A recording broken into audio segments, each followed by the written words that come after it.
우리가 신앙생활을 시작할 때부터 또 지금까지 신앙생활 하면서 어떤 사람을 보고 또 어떤 사람을 내가 본받고 거기에 따라서 차이가 많이 납니다.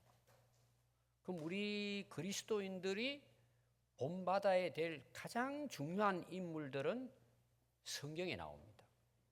특별히 신약 성경에서는 저는 첫 번째로 꼽는 인물은 저는 바울입니다. 사도 바울이죠.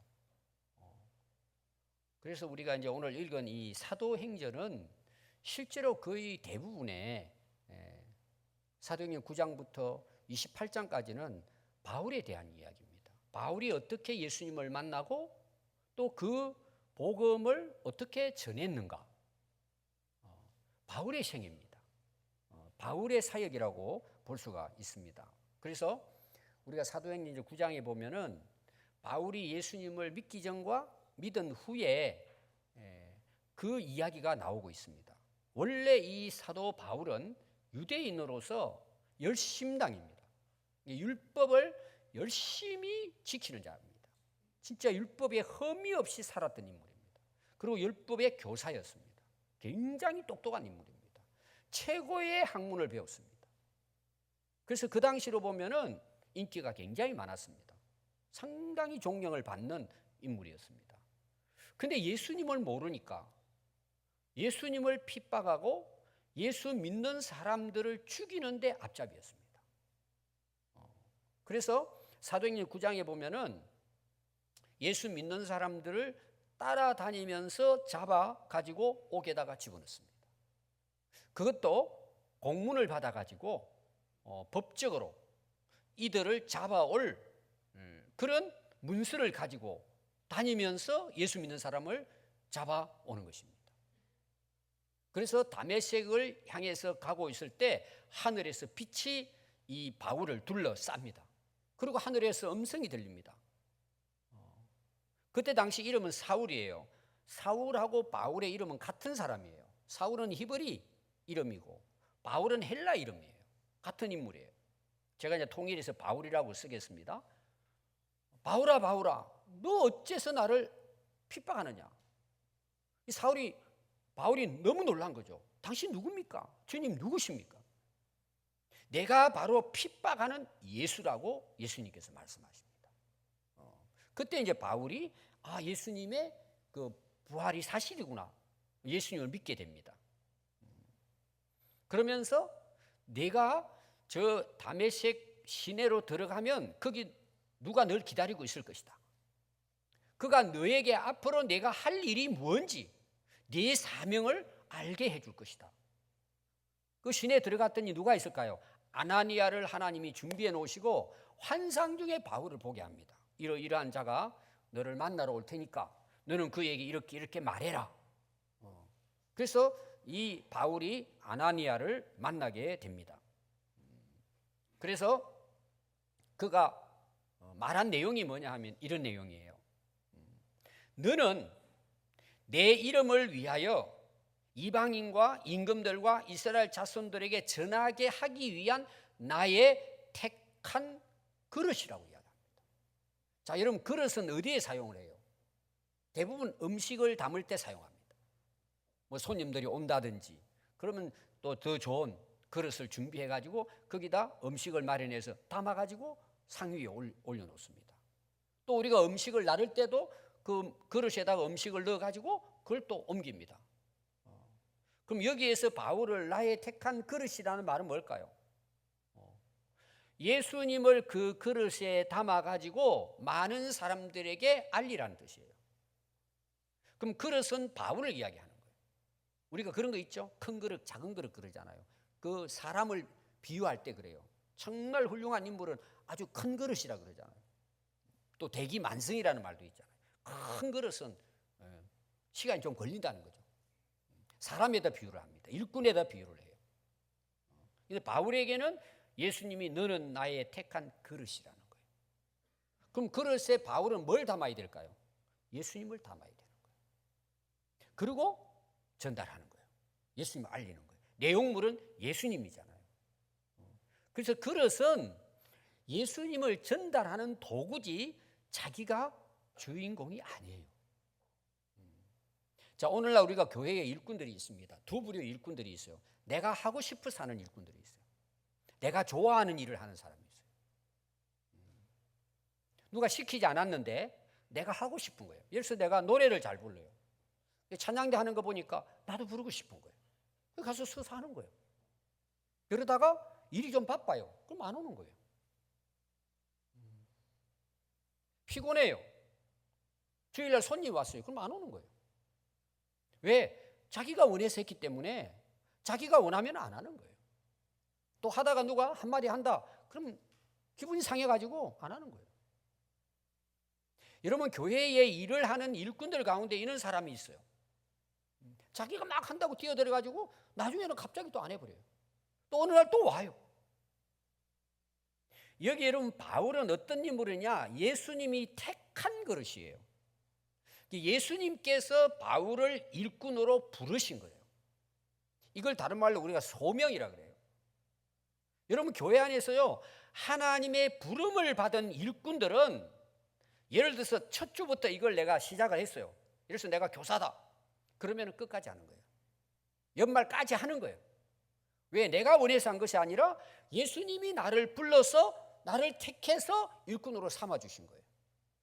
그럼 그분들은 어떻게 일을 하느냐? 자기를 드러내려고 하지 않아요. 내 안에 담겨있는 예수님을 전달하기 위한 거예요. 그래서 찬양대다. 그럼 예수님을 높이는 거예요. 자기가 노래를 잘해가지고 뭐 인기를 얻는다, 사람들이 나를 어떻게 볼까, 상관없어요.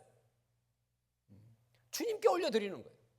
왜? 그분이 나를 일꾼으로, 그릇으로 사용했기 때문에 저는 어떤 일을 하든지 그분을 담아서 그분을 나르는 거예요. 다른 사람에게. 이게 사도 바울이에요. 사도 바울의 훌륭한 부분은 이 부분이에요. 이 사도 바울은 나의 택한 그릇으로 부름받고 난 다음 그 시작부터 해가지고 순교할 때까지 그는 예수님을 퍼날랐어요. 그러면 그 그릇 안에 들어있는 구체적인 내용이 뭘까요? 두 가지로 나옵니다. 두 가지로.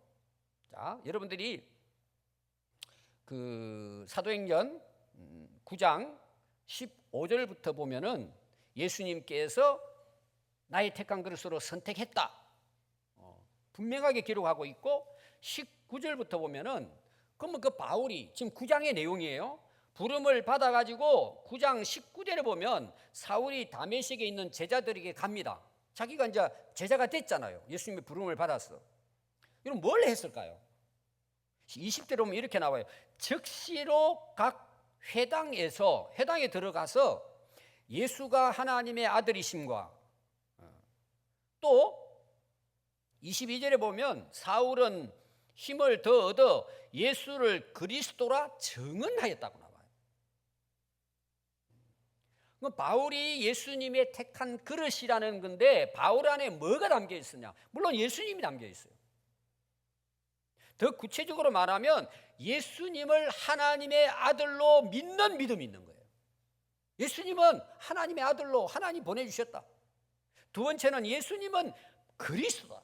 구약에서 예언한, 하나님께서 약속한 메시아, 구원자로 오신 분이 예수님이다. 그릇 안에 담겨있는 내용물이 이 두 가지라는 거예요. 이걸 전했다는 거예요. 오늘 여러분, 우리가 예수 믿는 사람을 가리켜서 그리스도인이라고 이야기합니다. 더 구체적으로 말하면 그리스도인은 어떤 사람이냐? 그 안에 예수님을 품고 있는 사람이에요. 우리가 예수님을 믿는다, 영접한다는 것은 예수님을 내 안에 모셔드린단 말이에요. 지난주에 설교는 주인으로 모셔드린단 말이에요. 그럼 그분이 어떤 분이냐? 이게 여러분 중요해요. 하나님의 아들로 오신 분이에요. 그분은 우리를 구원하기 위해 오신 메시아예요. 구원자예요. 내가 그분을 그렇게 믿고 있는 거예요. 근데 오늘날 많은 분들이 교회를 다니고 내가 그리스도인이라고 하는데 그 안에 그리스도가 안 계신 거예요. 내 인생의 주인이 하나님, 예수님이 아니고 세상 것들로 가득 차 있는 거예요. 자기가 주인 행세를 하는 거예요. 여러분, 이건 신앙생활이 아닙니다. 물론 교회를 나오니까 일단 교인으로서 시작을 하죠, 다.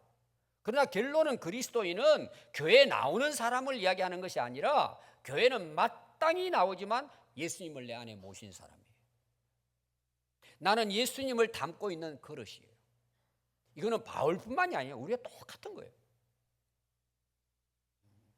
그럼 여러분 한번 보십시오. 신앙생활 하는데 내가 내 그릇에 예수님은 모시지 않았어요. 예수님은 하나님의 아들이시고 나의 구원자이신 걸 내가 안 믿어요. 없어요, 다시 말하면. 그럼 예를 들어 찬양을 합시다. 입으로는 찬양할 수 있어요. 예수는 그리스도라고. 자, 교사입니다. 아이들에게 예수님을 가르쳐요. 입으로는 가르쳐요. 여러분, 목사도 마찬가지예요. 예수님이 그러신 내 안에 계시지 않으면, 예수님을 하나님의 아들로 그리스도로 내가 확신하지 않으면 무슨 말을 할까요? 엉뚱한 말을 하는 거예요. 예수의 말을 해도 상관없어요. 왜? 본인도 예수님 때문에 살지 않으니까. 그럼 무슨 말을 할 것 같아요, 여러분? 여러분 듣기 좋으라는 이야기 하는 거예요.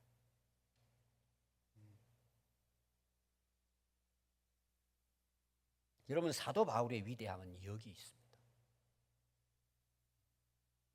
근데 여러분, 결과가요, 놀라운 결과가 나타납니다. 9장 22절에 보면 그 사울이 힘을 얻어 예수를 그리스도라 증언하여 다메섹에 사는 유대인들을 당혹하게 했다고 나와요. 지금 하루아침에 이렇게 바뀌어져 버린 거예요. 그날, 그 시에 예수 믿는 사람들을 잡아 죽이는 유대인 입장에서 최고로 악질 중에 죄수 중에 괴수란 말이에요. 근데 하루아침에 바뀐 거예요. 그러니까 유대인들이 너무 놀라는 거예요. 또 문제는 뭐냐? 제자들이 놀라는 거예요. 아, 저놈이 또 술을 써가지고 우리를 잡아 넣으려고 저렇게 하는구나. 거짓말 하고 있구나. 제자들도 유대인들도 당혹해 하는 거예요. 다들 하는 이야기가 저놈 미쳤다. 양쪽이 다 그렇게 본 거예요. 이게 무슨 말이냐 하면은, 우리가 진짜 예수님을 내 안에 모시면, 예수 믿는 사람들이 일단 이상하신가요? 저 사람 예수 믿는 사람들 핍박하고 헛된 말하고 막 괴롭혔는데 어떻게 저 사람 이상하네 이렇게 봐요. 하루아침에 사람이 바뀌니까. 또 세상 친구들이 볼 때 저는 미쳤나, 뭐 하는 거냐 너, 쟤 이상하네. 아주 하루아침에 바뀌니까. 여러분, 이게 정상이에요. 양쪽 다 당혹해 해야 돼요. 쟤 미친 거 아니냐. 왜 그럴까요? 왜 바울이 이렇게 됐을까요? 예수님이 그분 안에 들어온 거예요. 예수님은 하나님의 아들이시고 메시아라는 것을 믿게 되면은 그게 사람을 변화시키는 거예요. 그 사람이 뭘 노력을 하고 선행을 하고 그걸 하기 위해서 금식을 하고 돌을 닦는다고 되는 게 아닙니다. 진정한 그리스도인은 예수님을 내 안에 모셔드리는 것입니다. 그릇 안에 모셔드리는 거예요. 그러면 여러분, 우리가 그분을 만났어요. 그럼 그분에게서 뭐가 나올까요? 예수님이 나오는 거예요. 예수님은 하나님의 아들이야. 예수님은 메시아야. 우리의 구원자야. 예수 믿으면 구원받아. 복음이 나오는 거예요. 근데 만나서 이야기를 하다 보면요, 그릇에 담긴 대로 나오잖아요. 담긴 대로 냄새가 나잖아요. 세상 것들로 나오는 거예요. 세상 냄새가 풍기는 거예요. 예수의 향기가 나지 않아요. 왜? 담긴 게 없으니까. 예수님.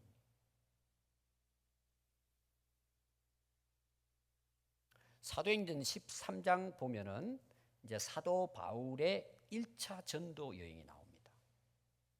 안디옥 교회에 바나바와 함께 가서 안디옥 교회를 세웁니다. 교회가 부흥이 돼요. 근데 그들이 모여서 기도하고 금식을 하는데 성령께서 바나바와 바울을 불러 따로 세우는 거예요. 다른 성도들하고 따로 이렇게 딱 세워가지고는 그들이 주를 섬겨 금식하고 기도하는데, 성령께서 이 안디옥 교회 성도들에게 이 바나바와 바울을 두 사람을 세워 안수하라고 하는 거예요. 이 두 사람을 안수해서 보내니라. 이 말이 뭐냐? 선교사로 보냅니다. 그래서 13장부터는 안디옥 교회에서 바울과 바나바를 성령의 보내심을 따라 선교사로 이제 파송을 합니다. 그 파송하는 것이 1차 전도 여행 시작입니다. 그리고 마지막 로마까지 가서 28장 마지막 보면은 하나님 나라 복음을 전할 때까지 바울은 변함없이 자기의 그 그릇에 담겨 있는 예수님을 전하다가 순교합니다. 바울의 위대함이 또 하나 어디 있느냐? 처음에 부름받은 복음을 전하는 사도로 부름받아 끝날 때까지 변함없이 그 복음의 사명을 감당했다는 것입니다. 되게 우리 많은 사람들이 은혜를 받았지만 굴곡이 심합니다. 이렇게 했다가 저렇게 했다가 그러니까 신앙이 성장이 안 돼. 열매가 없어요. 그냥 그렇게 그냥 시간만 보내는 거예요. 근데 바울은 처음 부름받아서 사명받고 순교할 때까지 변함이 없어요. 이게 얼마나 위대합니까?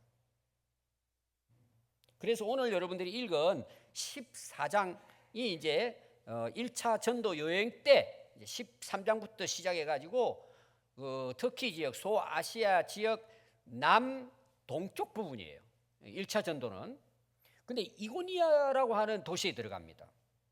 두 사도가 함께 유대인의 회당에 들어가서 복음을 전합니다. 그랬더니 유대인과 헬라인 허다한 무리들이 예수를 믿었다는 거예요. 자, 바울이 이제 선교에 처음 나가서 복음을 전한 거예요. 그런데 믿는다는 거예요. 유대인들, 핍박하는 유대인들도 믿고 이방인인 헬라인들도 복음을 받아들고 믿더라는 거예요. 그럼 여러분 왜 믿었을까 그들이? 바울의 능력, 바울의 실력? 여러분 그것 때문에 믿었을까요? 아닙니다. 바울 안에는 뭐가 들어있어요? 예수님이 들어있는 거예요. 예수님은 하나님의 아들이시고 우리에게 약속하신 구원자로 오신 분이라는 걸 증거한 거예요.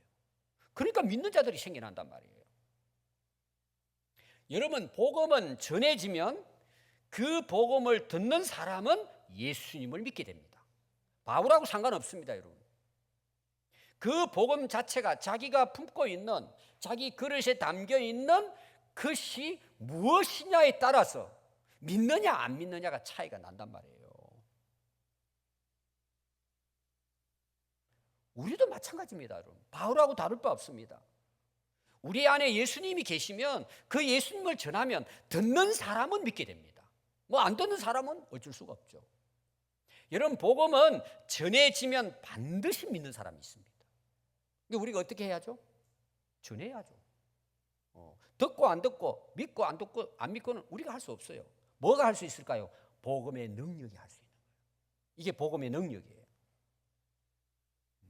그럼 여러분 이 사명은 바울에게만 있는 사명일까요? 주어진 사명일까요? 그리스도 있는 모두에게는 주어진 똑같은 사명이에요. 2절에 보면요. 그러나 순종하지 아니하는 유대인들, 이방인들이 있습니다. 이들이 어떻게 하죠? 복음을 전하지 못하도록 사람들을 선동합니다. 그리고 형제들에게 악감을 품고 거짓말로 가짜 뉴스를 만들어가지고 거짓말이라고 믿지 말라고 중간에 선동합니다. 오늘 여러분 우리나라 가짜 선동 정치입니다. 여러분 절대 거기 쏘면 안 됩니다. 우리는 말씀이 기준입니다. 복음이 기준입니다. 교회는 이 일을 해야 합니다. 흔들리면 안 됩니다, 여러분. 절대 선동하는데 흔들리면 안 됩니다. 보십시오. 복음이 증거되는데 반드시 사단 마귀는 믿지 못하게 방해하고 대적하고 선동합니다. 공격해 옵니다. 그래서 여러분 복음을 위해 사는 사람은 각오해야 합니다. 욕 얻을 먹을 각오도 해야 되고 핍박 받을 각오도 해야 되고 손해 볼 각오도 해야 합니다. 왜? 예수님을 전하기 때문에. 그러면 우리가 핍박 안 받고 편안하게 신앙생활 할 수 있는 방법이 있어요. 예수님을 내 안에 안 모시면 됩니다. 안 모시니까 어떨까요? 예수님 전할 수 없죠. 그럼 여러분 세상 사람들이랑 똑같습니다. 교회 와서 예배는 드리고 세상 나가면은 친구들하고 즐깁니다. 할 짓 다 하고 다닙니다. 그래서 한국 교회가 지금 망하고 있는 것입니다. 그리스도인이 변화가 없어요. 그런데 어떻게 그 사람들이 세상에 나가서 다른 사람 변화시킬 수가 있겠습니까? 내 안에 예수님이 안 계신데? 여러분 내가 하는 게 아니에요. 내 안에 계신 예수님, 그 복음이 사람을 변화시키는 거예요. 근데 내가 예수님이 없단 말이에요. 그럼 어떻게 여러분 다른 사람 변화시켜요? 어떻게 믿게 해요, 여러분? 그래서 믿는 가정에도 자식들이 예수 안 믿는 거예요. 물론 다른 이유도 있어요, 여러분. 가장 근본적인 문제는 여기에요. 왜 교회 학교 아이들이 교회를 안 나옵니까? 첫째 부모 문제예요. 두 번째 교사들이 엉뚱한 거 가르치는 거예요. 와서 그냥 게임이나 하고 간식이나 나눠주고 가는 거예요. 여러분, 간식 나눠주지 말라는 게 아니에요. 그것만 나눠주니까 문제죠. 선생님 안에 예수님이 안 계신데 어떻게 아이들에게 예수님을 전할 수 있습니까, 여러분? 책으로는 전할 수 있죠. 성령님이 역사하시질 않는 거예요. 그냥 그러니까 애들이 여러분 와서 가다 주고 게임하다가 게임보다 더 재미있고 집에서 주는 게 맛있는 게 더 많고 친구들 노는 것이 더 즐거우면 교회 오겠습니까, 여러분? 그거 가지고 되는 게 아닙니다. 교회도 마찬가지입니다, 여러분. 복음이 증거되는 것에는 믿는 자가 일어납니다. 그 사명은 오늘 우리 그리스도인의 사명입니다. 더 제가 구체적으로 말하면 예수님을 안에 모신 사람들은 바울 같은 똑같은 사명을 가지고 삽니다. 이 사명을 모르는 사람은 여러분 인생을 점검해야 합니다.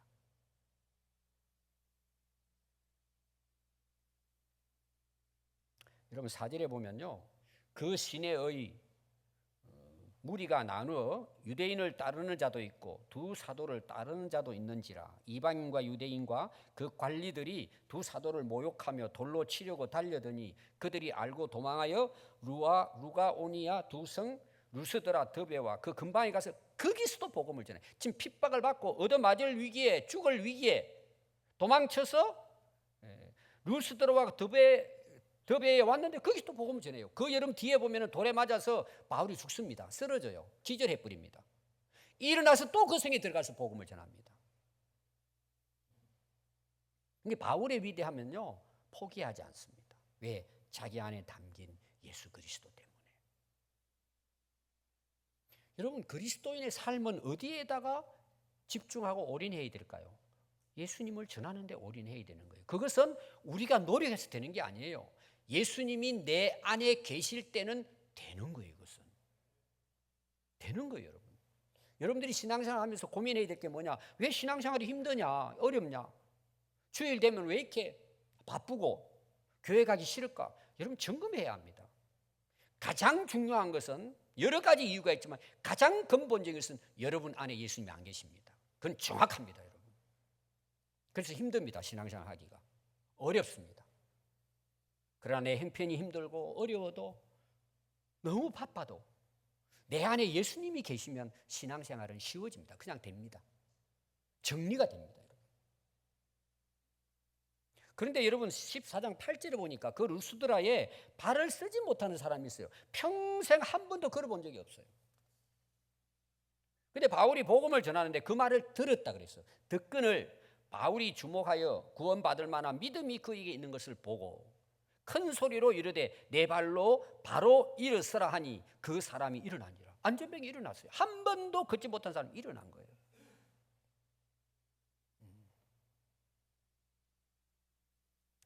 여러분, 로마서 1장 16절에 보면 내가 복음을 부끄러워하지 아니하노니 이 복음은 모든 믿는 자에게 구원을 주시는 하나님의 능력이라고 그랬어요.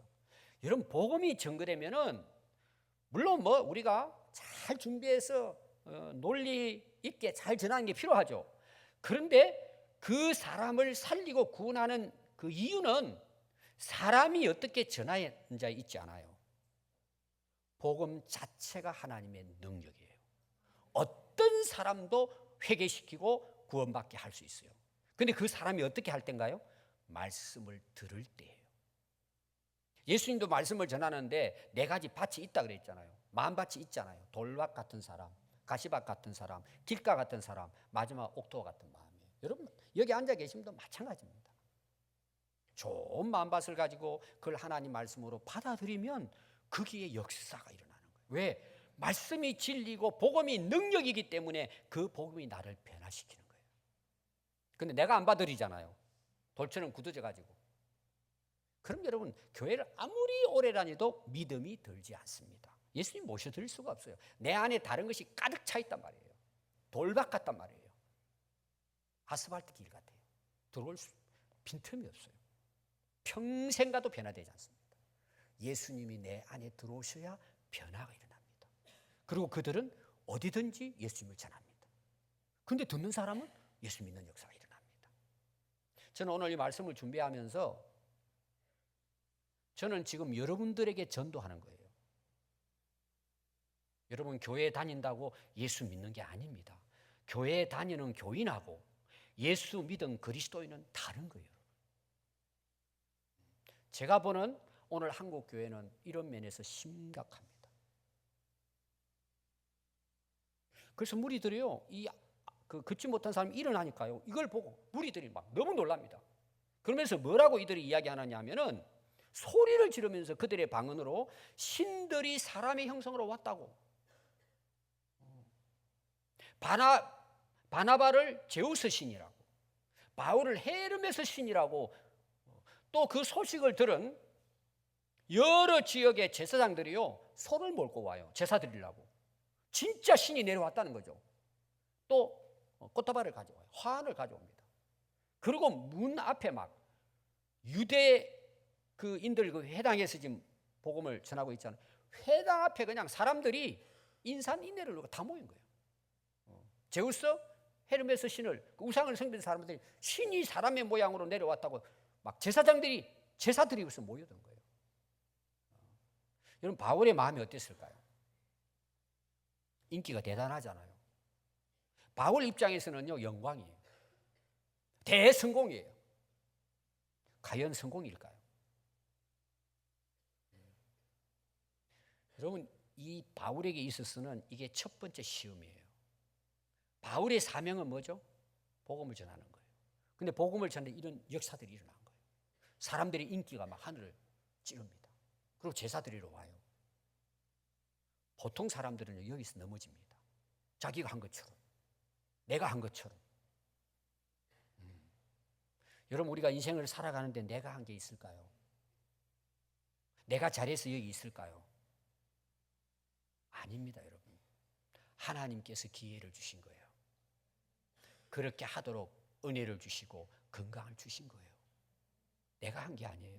근데 많은 사람들이 왜 시험에 들까요? 내가 한 거로 생각합니다. 자기에게서 뭔가 능력이 나간 걸로 생각하는 거예요. 마귀는 그렇게 사명자들을 무너뜨리는 것입니다. 근데 바울의 위대함은 뭘까요? 변함이 없다는 것입니다. 왜? 바울은 알아요. 내가 한 게 아니잖아요.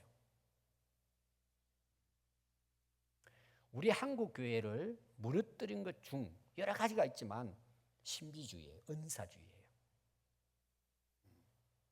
더 큰 문제는 뭐냐? 성도들이 추종을 해요. 왜 그런 줄 아세요? 성경을 모르기 때문에. 엊그제도 신문에 하나 나왔어요. 신자들을 속여가지고 돈을 갈취해가지고 자기가 하나님이라고. 근데 신자들이 그걸 속아요. 여러분, 허경영이라는 이상한 사람 있죠. 저는 그분을 정신이 약간 그 이상한 사람으로 저는 봅니다, 개인적으로. 자기가 예수님이래요. 그 재산 팔아가지고 다 바치는 거예요. 얼마를 바치면은 천국에 어디를 가고, 천사장처럼 그 높은 위에는 뭐 1억을 해야 된다나 바치는 거예요. 그 자리에 올라간다고. 거의 대부분 교회 다녔던 사람들이에요. 다 갖다 바치는 거예요. 좀 있으면 아마 이제 감옥 갈 겁니다. 지금 이제 고발당해가지고 재판받고. 이단 교주들 끝을 보세요. 다 감옥 갑니다. 다. 근데 문제는 뭐냐? 신자들이 거기 들어가서 옥습니다. 여러분, 왜 그런 줄 아세요? 우리 한국의 영성은 무속 영성입니다. 바탕이 그래요. 바탕이. 뭘 봤다, 들었다, 그럼 몰려듭니다. 쓰러졌다, 기적을 봤다, 뭐 예언을 한다, 투시의 은사가 있다. 다 빠져. 그래서 그 사람을 운송합니다. 그리고 그 사람은 사기치고 결국은 뒷돈으로 불을 착지합니다. 여러분, 그런데 좀 속지 마세요. 제가 고등학교 때 많은 은사를 하나님 주셨어요. 진짜 우리 담임 목사님이 인정할 정도로 하나님 은혜를 주셨어요. 전혀 모르는데 영적 체험을 제가 제 나름대로는 굉장히 많이 했습니다. 하나님 주신 거니까. 제가 만약에 말씀을 깨닫지 못했다면 아마 저는 은사주의로 빠졌을 거예요. 신비주의로. 그리고 예를 들어서 기도원을 한다든지 기도원이 더 나쁜 건 아닙니다. 가서 이제 이런 성령 뭐라 그럴까요? 능력을 받아가지고 성령 집회를 한다. 이런 식으로. 제가 이번에도 인도를 갔는데 저는 제 의도적으로 뭐 방언 받으십시오. 예를 들어서 뭐 제가 다 하지 않습니다. 그냥 말씀 전하고 하면 기도하면 병 낫는 사람이 있고 그거 하나님이 하신 거죠. 또 뭐 방언하는 사람도 있어요. 은사 받는 사람도 있어요. 오랜만에 제가 거기 나라얀이라고 그 교회 건축한 교회 갔어요. 우리 신자들이 훈수로 교회라고. 그래서 같이 동성은 얼마나 그 성도들이 열심히 기도하는지 몰라요. 그 아마 동영상 여러분들이 보여줬을 거예요. 그래서 또 목사님이 안수 다 해달라요. 안수를. 근데 이거 안수를 하는데 애들이 다 쓰러지는 거예요. 자, 제가 쓰러지게 했어요. 하나님께서 쓰러지게 하신 거예요. 한 거예요. 뭐 별로 그냥. 근데 뒤에 가니까 안 되더라고 또. 왜? 제가 한 게 아니니까. 여러분 그런 은사, 그런 역사가 일어나도 여러분들이 착각하면 안 됩니다. 바울은 그걸 안 거예요. 내가 하지 않은 것을. 그래서 오늘 여러분 중요한 내용은 제가 정리를 하면 사도행전 14장 14절부터 15절 말씀이에요. 이 바울의 고백이에요. 자기들이 와서 제사 드리려고 하는데 할렐루야 그러고 내가 성공했다 이렇게 나가야 되잖아요. 바울은 그런데 흔들림이 없어요. 이렇게 고백을 합니다. 한번 보십시오. 14절. 두 사도 바나바와 바울이 듣고 옷을 찢고 무리 가운데 뛰어들어가 소리를 지릅니다. 이르되 여러분이여 어찌하여 이런 일을 하느냐? 우리도 여러분과 같은 성정을 가진 사람이다. 이 성정이 뭐냐? 인간의 성질, 본성 이걸 이야기해요. 다 죄인이에요. 다 죄인이에요. 바울이 그런 고백입니다. 여러분에게 복음을 전하는 것은 여기 와서 복음을 전하는 것은 이런 안전병이 일으키려고 온 게 아니라는 내용이에요. 이런 헛된 일을 버리고 우상 숭배하는 제우스, 헤르메스 이런 그 신들을 섬기는 이런 헛된 것들을 버리고 천지와 바다와 그 가운데 만물을 지으시고 살아계신 하나님께 돌아오게 하기 위한 거라는 거예요. 여기 와서 복음 전하는 것은. 그래서 겨우 무리들을 말려 자기들에게 제사를 못하게 하니라. 그러고 떠납니다. 자, 오늘 세 가지로 제가 말씀을 드립니다. 바울의 고백이에요. 우리는 당신들과 똑같은 성정을 가진 인간이다. 오늘 많은 분들이 자기가 뭔가 인기를 얻고 교회가 뭐 숫자적으로 크게 부흥되면 자기가 하나님 다음으로 생각해요. 그런 목회자가 간혹 있습니다. 아주 교만해가지고요 하늘 무슨 줄 모릅니다. 근데 사람들은 거기 빠집니다. 그런 목회자나 성도가 왜 그런 일이 일어났을 때 하나님께서 일으켰을 때 이런 이상한 쪽으로 흐를까요? 그럼 성경을 몰라서 그러는 거예요. 또 자기를 모르는 거예요. 여러분 똑같습니다. 저나 여러분들이랑 다를 거 하나도 없습니다. 부름받은 일들이 결론적으로 가보면 똑같습니다. 복음을 위한 겁니다. 근데 여러분 이런 뭐 좀 은사를 받고 이렇게 하면요 금밭에 빠져가지고 자기가 대단한 것처럼 착각합니다. 오늘 여러분 이렇게 해서 빠지고 이렇게 해서 쓰러지는 지도자들이 얼마나 많은지 모릅니다. 그래서 초기에 우리나라도 초기 이제 그 한국 교회예요 목회자를 대하는 걸 신처럼 하나님 다음처럼 대했습니다. 그 존경하는 의미는 우리가 중요하다고 봐요. 근데 넘어서는 거예요. 그리고 또 목회자는 그런 줄로 알아요. 저도 이제 교회 처음 이제 초기 목회하는데 근사님들하고 이제 식사하러 가잖아요. 제 앞에 아무도 안 앉아요. 의자가 남아 있는데도. 그 근사님 오시라고 아이고 어떻게 목사님 앞에서 밥을 먹느냐. 그럼 나는 저도 밥 먹고 있잖아요. 똑같은 밥 먹고 있잖아요. 똑같은 사람이에요. 제가 싫어하는 것 중에 하나 부담스러운 게 식당을 가면은 대접하는 분들이 목사님 여기 가십시오. 여기 앉으십시오. 사람들 거기 막 있는데도 불구하고 저는 창피해가지고 그냥 앉으세요. 여러분 제발 그런 거 하지 마세요. 뭐 아실 거예요. 여기 계신 분들 중에. 똑같습니다. 여러분. 그냥 와서 앉는 대로 앉으면 되는데 여러분 그게 중요합니까? 목사가 설교하는 내용대로 사는 게 중요합니까? 여러분 그런 헛된 짓 하지 마요. 예수 잘 믿으세요. 여러분. 예수 잘 믿으세요. 똑바로 믿으세요, 여러분. 제 얘기 안 해도 괜찮아요. 제가 왜 말씀을 전할까요? 여러분, 헛된 거 버리고 하나님께 돌아오라고 전하는 거 아닙니까? 그걸 잘해야지. 그렇다고 여러분 목회자를 함부로 대하라, 존경 안 해야 된다, 그런 뜻은 아니에요.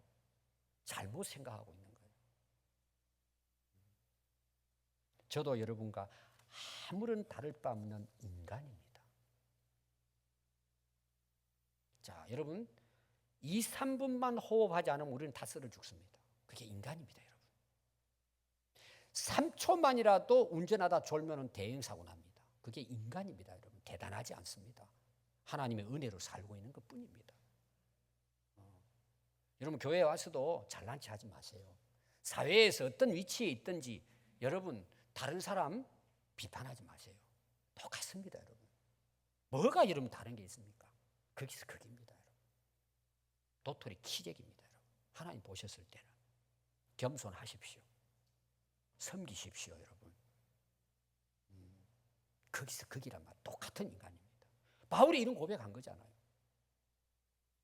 두 번째가 뭐냐 하면요, 바나바는 복음을 전하기 위해 부름받은 예수님의 그릇입니다. 바울은 처음부터 끝까지 순교할 때까지 바울은 자기에게 담긴 예수님을 전하다가 갔습니다. 그 이상도 그 이하도 아닙니다. 그래서 이 바울은 로마서 1장 1절에 보면 예수 그리스도의 종 바울은 사도로 부르심을 받아 하나님의 복음을 위하여 택정함 받았대. 알았어요. 그걸 변하지 않은 거예요. 항상 소개할 때 나는 복음을 위해 택정함 받은 사람이다. 또 고린도전서 9장 16절에 오면 내가 복음을 전할지라도 자랑할 것이 없으면 내가 부득불할 일임이라. 만일 복음을 전하지 아니하면 내게 화가 있을 것이로다. 복음을 전하라고 택함을 받았는데 엉뚱하지도 하면 화가 있죠. 그런 자세로 복음을 전했단 말이에요. 사도행전 20장 24절 내가 달려갈 길과 주 예수께 받은 사명 곧 하나님의 은혜의 복음을 증언하는 일을 마치려 하면 나의 생명조차 조금도 귀한 것으로 여기지 아니하노라. 바울은 그렇게 살다가 한 거예요.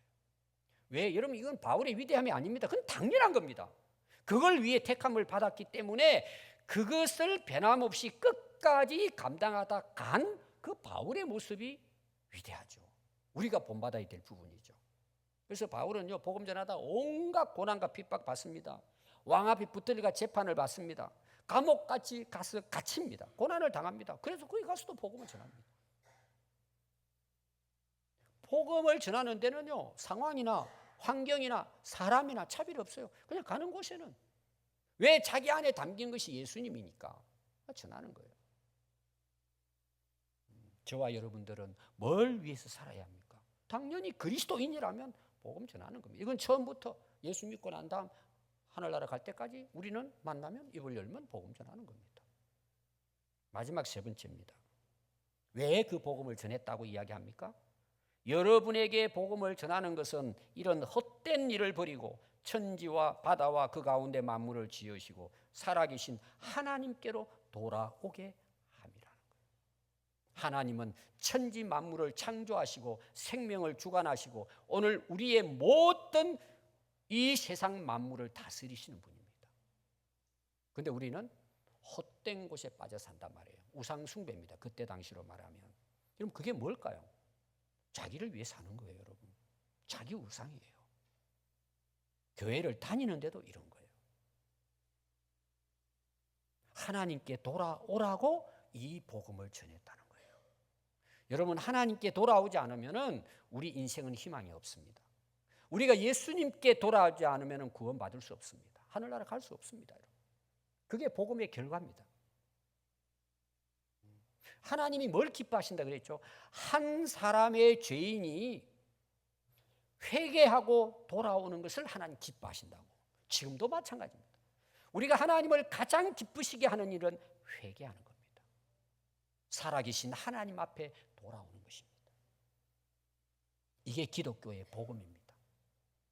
내 잘되려고 하는 것이 복음이 아닙니다, 여러분. 진짜 내가 잘되는 길은 하나님께 돌아오는 것입니다. 예수님께 돌아오는 것입니다. 헛된 것을 버리고 예수님께 돌아오는 것이 구원입니다. 여러분들이 솔로몬이 그 노년의 전도서를 기록했잖아요. 여러분들 구약의 전도서라는 말이 왜 있을까요? 여러분 그 고민해 보셨습니까? 제가 전도서 강의할 때는 이 이야기 했어요. 솔로몬이 최고의 지혜로운 왕이었어요. 마지막 떠나면서 전한 복음이 전도서예요. 그 왜 전도서라고 했을까요? 구약인데.